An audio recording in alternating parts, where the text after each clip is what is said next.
Hi guys! Good morning. Time check, 7:20.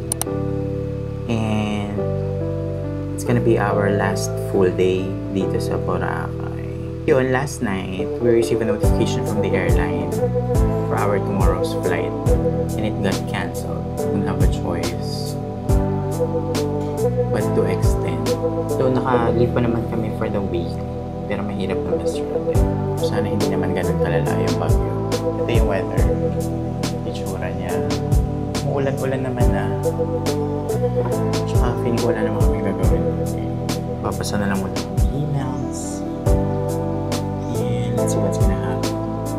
See you guys later. Makatapos lang. Shower. Kami for breakfast. The weather. Lim-lim lang naman. Doon yung breakfast. There. Ayos lang kami. Parang bigla akong yun.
Breakfast muna kami guys.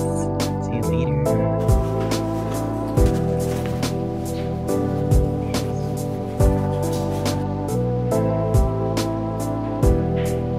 Yeah. Ito na muna tayo. Ito na muna tayo.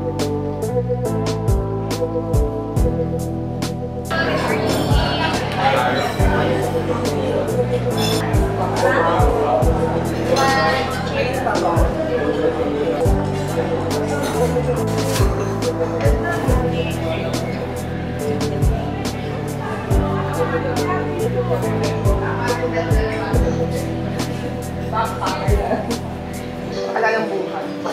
Wala lang. Kuha muna ko ng food. Kain tayo guys. Okay, breakfast. We have eggs. Ano daw ba ito? Parang mushroom beef. Meron diyang cheese. And the best yung ensaymada nila dito sa kanan. And fish fry. And kain muna tayo. Snackan na tayo. Let's go.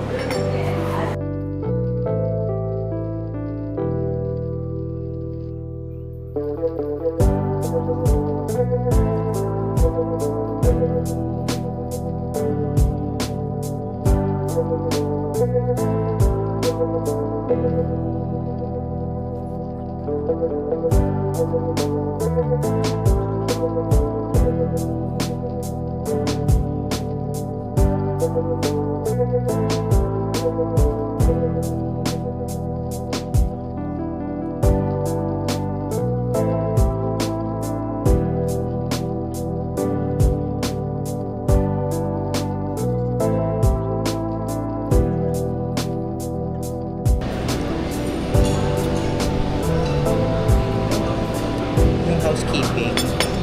Doon na siya sa tabi ng room na. Sana next na siya. Doon sa tabi ng room. Ayun na.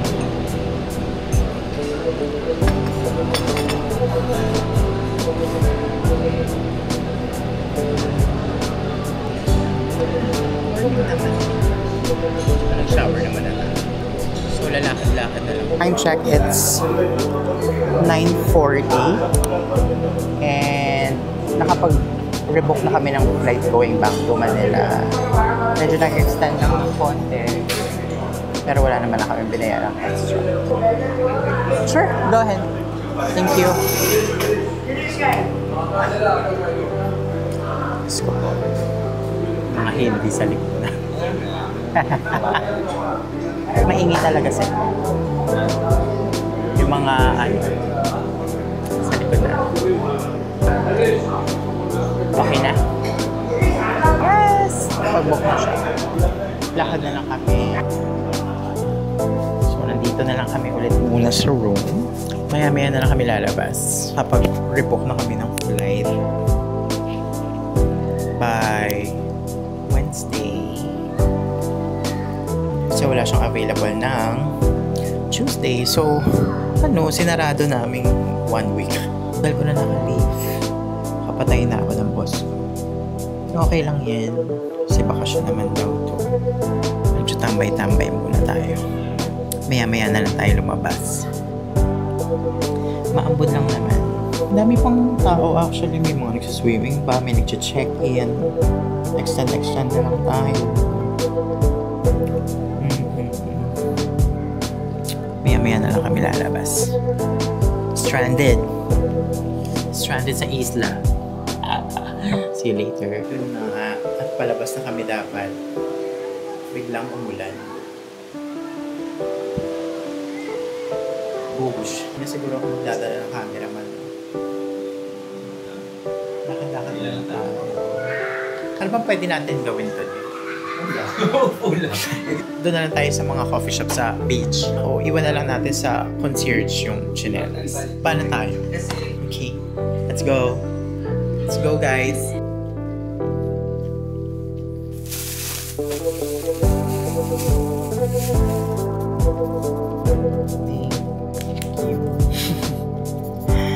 Housekeeping. Okay na yan. Kasi lalabas naman tayo. So, iwan na lang natin sa kanila. Lakad-lakad na tayo. Let's go. I'm ready. Ay, tag-isa pa ba tayo or ano? Yeah. Sayang. Uwi natin po sa Manila. Charot. Baka hindi natin makuha yung 6,000 na deposit. Guys, mas ng hangin. Signal number. Mabaksak ka kami ng buko.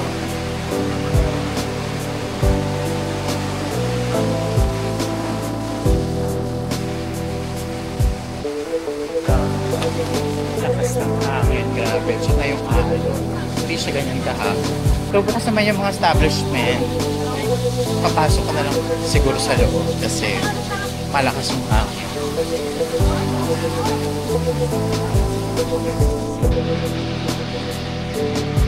Ayan o, lakas.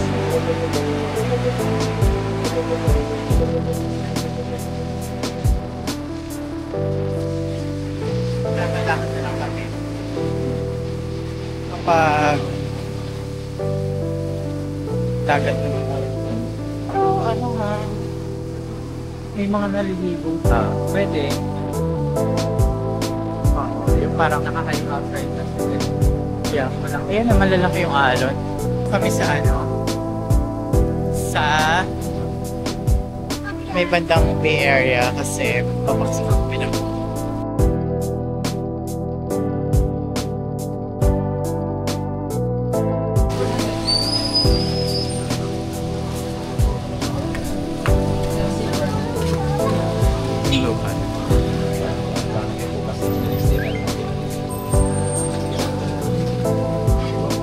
Or sailing ko yun sa atin kasi naka-confirm pa siya.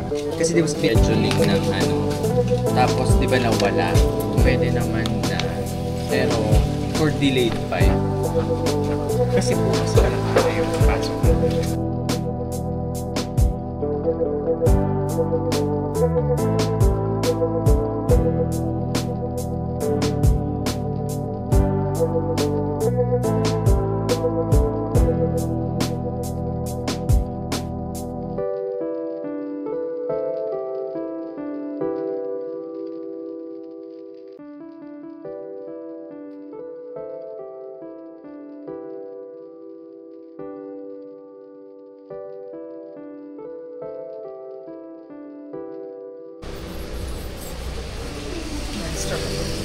Thank you so much po.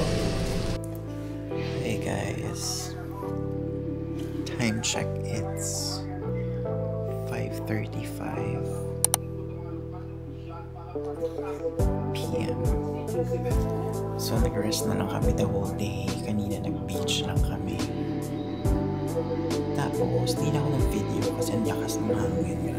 Pero wala na masyadong ulan. And then I'm gonna keep you posted. 5:30 naman na, so baka mamaya mag-dinner lang kami. So update. Ito yung itsura sa labas. Pero malakas na daw yung hangin at ulan sa Manila.